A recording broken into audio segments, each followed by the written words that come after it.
रवि लामिछाने कारागार चलान भएपछि अहिले राष्ट्रपा र उनका समर्थकहरूमा निराशा छाएको छ। सहकारी ठगीको मुद्दामा उच्च अदालतको आदेश अनुसार उनी आज कारागार चलान भएका हुन्। पूर्व गृहमन्त्री एवं राष्ट्रिय स्वतन्त्र पार्टी राष्ट्रपाका सभापति समेत रहेका रवि लामिछाने कारागार चलान भएपछि अब उनी कतिसम्म बस्नुपर्ने हुन्छ, कहिले छुट्लान् भन्ने प्रश्न समर्थकहरूको मनमा छ। थुनुवाको रूपमा कारागार पुगेका लामिछाने अब कहिलेसम्म त्यहाँ बस्नुपर्छ भन्ने निश्चित छैन। उनको बसाई छोटो वा लामो हुन सक्ने दुईवटा आधारहरू यहाँ प्रस्तुत गर्दैछु। पहिलो भनेको उच्च अदालतको आदेशलाई सर्वोच्चले बदर गरेर धरौटीमा छाडेमा उनी थुनामुक्त हुन्छन्। दोस्रो भनेको जिल्ला अदालत रूपन्देहीले सुप्रिम सहकारीको ठगीको मुद्दामा सफाई दिएमा उनी थुनामुक्त हुन सक्छन्। यी दुई अवस्था बाहेक रविको मुद्दा टुङ्गिनका लागि कम्तीमा पनि 1 देखि 1.5 वर्ष लाग्न सक्छ। त्यति बेलासम्म उनी थुनामा रहनुपर्ने हुन सक्छ। समय त्योभन्दा तलमाथि पनि जान सक्ला। त्यो काम कति फास्ट ट्र्याकमा जान्छ, अगाडि बढ्छ भन्नेले भर पार्छ। अब के त, जसरी जिल्ला अदालत रूपन्देहीको आदेश विरुद्ध सरकारी वकिलको कार्यालय उच्च अदालतमा गयो, त्यसै गरी उच्च अदालतको आदेश विरुद्ध रवि लामिछाने सर्वोच्च अदालतमा निवेदन दिन पाउँछन्। मुलुकी अपराध संहिता ऐन 2074 को दफा 73 मा फौजदारी मुद्दाका आरोपितहरूमाथि हुने थुन्चेक आदेश विरुद्ध एक तह माथिल्लो अदालतमा निवेदन दिने सहितको व्यवस्था छ।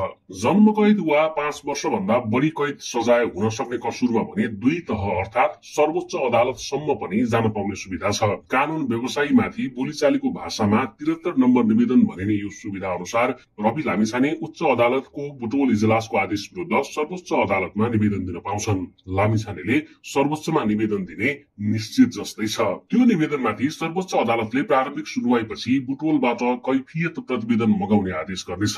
कुनै अदालतले आरोपितलाई धरौटीमा छाड्ने वा थुनामा राख्ने आदेश गर्दा कारण र आधार खुलाएको विस्तृत विवरणलाई कैफियत प्रतिवेदन भनिन्छ। त्यो प्रतिवेदन पेश भएपछि सर्वोच्चमा उच्चले दिएको आदेशमाथि छलफल हुनेछ। सर्वोच्चले त्यही आदेश सदर गर्ने वा अरू आदेश गरेर बदर गर्ने विकल्पहरू हुनेछन्। देशभरिबाट यस्ता निवेदनहरू सर्वोच्चमा आउने भएकाले रविको निवेदनको पालो आउन सरदर 3 देखि 4 महिना लाग्न सक्ने देखिन्छ। रूपन्देहीको सुप्रिम सहकारी बाहेक पोखराको सूर्य दर्शन, काठमाडौँको स्वर्ण लक्ष्मी अनि चितवनको सहारा चितवन सहकारी ठगीको आरोपमा पनि मुद्दा चलिरहेको छ। सम्बन्धित जिल्ला अदालतहरूले ती सबै मुद्दामा रविलाई धरौटीमा छाडेका छन्। तीनवटै अदालतको आदेश विरुद्ध सरकारी वकिल विभिन्न उच्च अदालतमा पुगेको छ, जसको सुनवाई हुन बाँकी नै छ।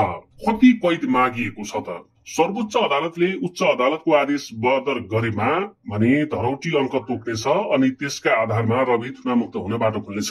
सर्वोच्चले पनि उच्चकै आदेश सदर गर्यो भने रवि लामिछानेसँग जिल्ला अदालतको अन्तिम फैसला कुर्नुको विकल्प हुने छैन।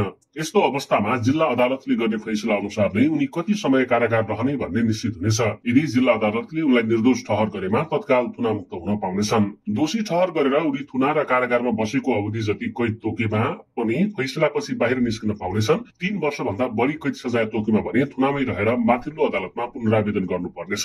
जिल्ला सरकारी वकिलको कार्यालय रूपन्देहीले माघ 6, 2081 मा अदालतमा पेश गरेको मुद्दामा आरोपितहरूमाथि एकमुष्ट रूपमा भने 10 करोड 79 लाख रुपियाँ बिको माग दावी गरेको छ।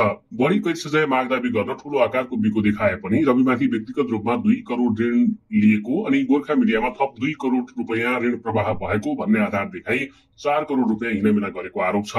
सरकारी वकिलको कार्यालय रूपन्देहीले रविमाथि सहकारी ऐनको दफा 124 क 5 बमोजिम सजायको माग दावी गरेको थियो। उक्त व्यवस्थामा 10 करोड भन्दा माथि ठगी भएमा 6 देखि 8 वर्षको कैद दिने व्यवस्था छ। यही उपदफामा 1 देखि 10 करोड भएमा 4 देखि 6 वर्षसम्मको कैद सजायको व्यवस्था छ। प्रहरीले संगठित अपराधको समेत आरोप जोडेर 1.5 गुणा सजायको माग दावी गरिएको छ। यसरी हिसाब गर्दा आरोप पत्रमा रवि लामिछानेमाथि 6 देखि 9 वर्षको कैद सजाय माग दावी भएको देखिन्छ। यो एउटा आशा र भरोसाको आवाज हामीले बुलन्द पारिसकेका छौं। निरन्तरता प्रदान गर्नु होला। म कानुनी लडाईँमा छु।